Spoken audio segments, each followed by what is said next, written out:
আসসালামু আলাইকুম বন্ধুরা, কেমন আছেন? গুজরাট থেকে সকল বন্ধুকে জানাই এমন কিচেনে অনেক অনেক স্বাগত। আবারও চলে এলাম আর একটা রান্নার ভিডিও নিয়ে। প্রথমেই দেখুন আমি এখানে আনাজগুলো করে নিচ্ছি, অর্থাৎ প্রথমেই সব জোগাড় করে নিচ্ছি। এদিকে দেখুন আলুগুলো কাটা হয়ে গেছে, তারপর পেঁয়াজটাকেও কুচি কুচি করে কেটে সাইডে রেখে দিলাম।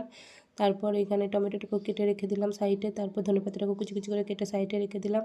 এর মধ্যে বেগুন নিয়েছিলাম, বেগুনটাকেও কেটে রেখেছিলাম, সেটা দেখানো হয়নি। তারপর দেখুন মাছগুলো আমি ধুয়ে নিয়ে চলে এসেছিলাম, তাতে পরিমাণ মতো লবণ ও হলুদ মাখিয়ে রেখে দিলাম। তারপর ওভেন জেলে কড়া বসিয়ে তাতে তেল দিয়ে দিলাম, তেলটা গরম হয়ে গেছে। এর মধ্যে আমি মাছগুলো একে একে দিয়ে দিচ্ছি। তো দিয়ে দিয়েছিলাম, এরপর এক পিঠ হয়ে গেছে, মাছগুলোকে উল্টে নেব। এইভাবেই মাছগুলোকে উল্টে পাল্টে লাল লাল করে ভেজে নেব। তো ভাজা হয়ে গেছে, দেখুন মাছগুলোকে তুলে নিলাম এবং সেই তেলের মধ্যেই বেগুনগুলোকে দিয়ে দিলাম, দিয়ে তাতে পরিমাণ মতো লবণ ও হলুদ দিয়ে বেগুনগুলোকেও ভেজে নিলাম। ভাজা হয়ে গেছে, বেগুনগুলো তুলে নিচ্ছি।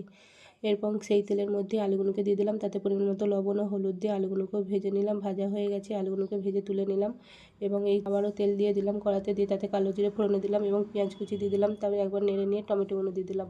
তারপর এর মধ্যে সমস্ত মশলা দিয়ে দিলাম, হলুদ গুঁড়ো, লঙ্কা গুঁড়ো, ধনে জিরে গুঁড়ো, পরিমাণ মতো লবণ, আদা রসুনের পেস্ট দিয়ে একবার ভালো করে কষিয়ে নিলাম। কষানোর পর হয়ে গেছে, এরপর তাতে ভেজে রাখা আলু ও বেগুনগুলো দিয়ে দিলাম, দিয়ে আরেকবার ভালো করে সমস্ত কিছু কষিয়ে পানি দিয়ে দিলাম, দিয়ে একবার ঢাকনা দিয়ে দিলাম। ঢাকনাটা খুলে নিলাম, এই দেখুন ফুটতে শুরু করেছে। এরপর ভাজা মাছগুলো একে একে দিয়ে দিলাম, দিয়ে ওপর থেকে ধনেপাতা দিয়ে দিলাম।